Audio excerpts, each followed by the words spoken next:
My name is Grant Eastwood, and today I'll be presenting on the 2022 South Korean film Hero, directed by Yoon Jae-kyun.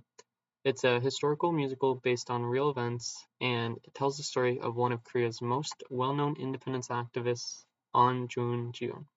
The film mixes powerful storytelling with live musical performances to honor the sacrifices made during the Japanese occupation. Historical background. The story takes place in the early 1900s, during a time when Korea was under Japanese colonial rule. Japan had effectively annexed Korea and was suppressing Korean culture, language, and just overall sovereignty. This led to the rise of resistant movements, both in Korea and among Koreans living abroad.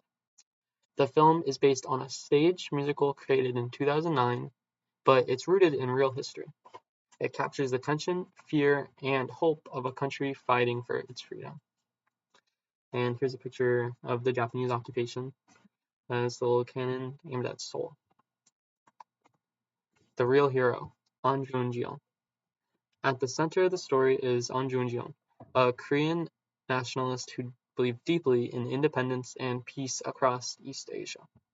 He was part of a group of revolutionaries who targeted Ito Hirobumi, a former Prime Minister of Japan and a key figure in Japan's control over Korea.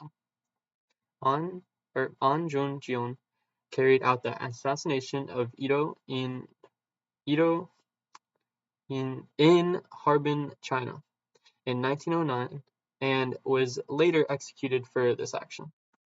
To many Koreans, he's a national hero, someone who chose death over silence. The movie gives us a chance to understand not just what he did, but why he did it, and why it was such a significant cause. A synopsis. Starting with the introduction, the film opens with Ahn forming the Donji Alliance with a secret group of freedom fighters. To symbolize their commitment, each member cut off their fourth finger, a painful but symbolic act that shows their willingness to die for Korea. We also met Seol-hee, a former court lady whose life has been upended by the Japanese occupation. She reinvents herself as a geisha, which gives her access to important Japanese officials. She becomes an undercover asset to the resistance.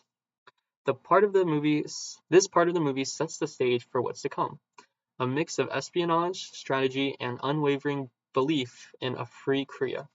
Here's an image of her dressing up, getting ready to do some espionage. On to the climax. The middle of the film builds suspense as Ahn and his allies prepare for the assassination. They carefully track Ito Hirobumi's movements and wait for the right moment to act. Seol-hee, working in the shadows, risks her life to pass along critical intelligence. And finally, at Harbin Station, Ahn carries out the assassination, however, in front of a bunch of witnesses. It's not just a physical act, it's a statement to the world that Korea will not submit quietly. The assassination is portrayed with intensity and emotion, using music and cinematography to show both the danger and dignity in Ahn's actions. Resolution. After the assassination, Ahn does not run. He's arrested by Japanese forces and is put on trial. Instead of denying what he did, he proudly defends his actions in court, explaining why it was necessary for Korea to be able to move on and have peace and justice. His speeches are some of the most powerful moments in the film. He refuses to be seen as a criminal and insists on being remembered as a patriot. At the same time, we see his mother, Cho Maria, dealing with the emotional weight of knowing her son is going to die. She's heartbroken, but she still doesn't try to stop him, because she also believes in the same cause and is rooting for him. Ahn is eventually executed, and the movie closes with a heavy but powerful message about legacy, sacrifice, and a hope for a new Korea and its future. Moving on to the characters and cast. Ahn Jun-jeon is played by Jung Sung-hwa, and he's a well-known musical actor in Korea. What's really cool is that he actually played Ahn in the original stage musical for years, before taking on the role in the film.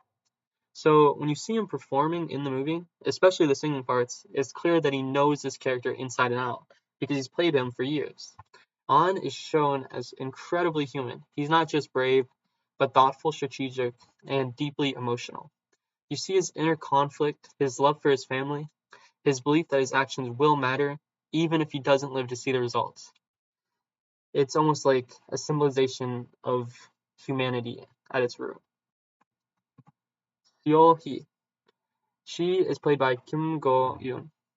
She is one of the most complex characters in the film. She's based on the idea of women who supported the resistance behind the scenes, often in dangerous and invisible ways. After Korea's royal court falls, Seo-hee reinvents herself as a geisha, allowing her to gather information from Japanese elites. She's not just a supporting character, she's essential to the mission. Kim Go-eun Kim Go-eun plays her with a lot of quiet emotion. You can feel the weight of every decision she makes. She even gets her own musical numbers, which adds depth to her loneliness and her strength. She's a reminder that heroism can also look like silence, patience, and personal sacrifice. The side characters, Cho Maria, Woo Deok-sun, and Jo Do-seon. These supporting characters in Hero make the story richer and more grounded.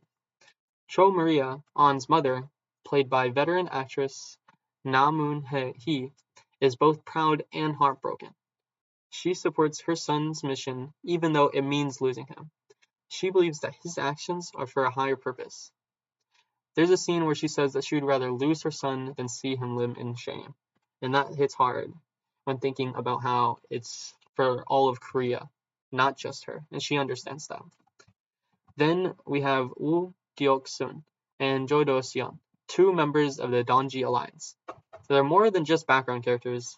They show us that An wasn't alone in his beliefs, and their friendship and their loyalty and bravery help us understand the emotional cost of resistance. Through these characters, the film reminds us that independence was a shared dream by everyone of the Korea, not just this one man. On to music and style. One of the most unique things about Hero is that it's a full-on musical, not just a drama with music in the background. The actors actually perform their songs live on set instead of lip syncing. That means every note is real and you can hear the emotion in their voices as they act. The music isn't just there to entertain, it adds layers to the story. Some songs express pain, others express hope or resolve. The style blends cinematic realism with theatrical moments, which makes it feel both dramatic and intimate. It's not something you see often in Korean cinema, and it really helps the story stand out. On to the themes of the movie. There are a few major themes in here. The biggest one is obviously patriotism. The idea of loving your country enough to fight and even die for it, and not backing down when you're made to die. Then there's a theme of sacrifice. Almost every character gives something up for the cause, whether it's their comfort, safety, their life, or just the hardness it takes to do this decision because they believe it's right and it's the best for their country, Korea, and their fellow citizens. There's also resistance against oppression, shown through both action and silence.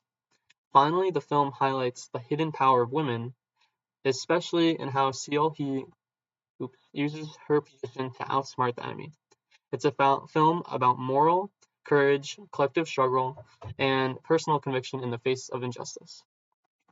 Hero was released in December 2022 and became the sixth highest grossing Korean film of the year. It earned over $24 million in domestic box office revenue. Critics praised it for its emotional storytelling, the live music performances, and the way it honored a national figure. And closing thoughts. To wrap up, here is a film that blends history, music, and emotion to tell a story that's incredibly relevant today. It doesn't just retell an event, it helps us understand the people behind it and the emotions that drove them.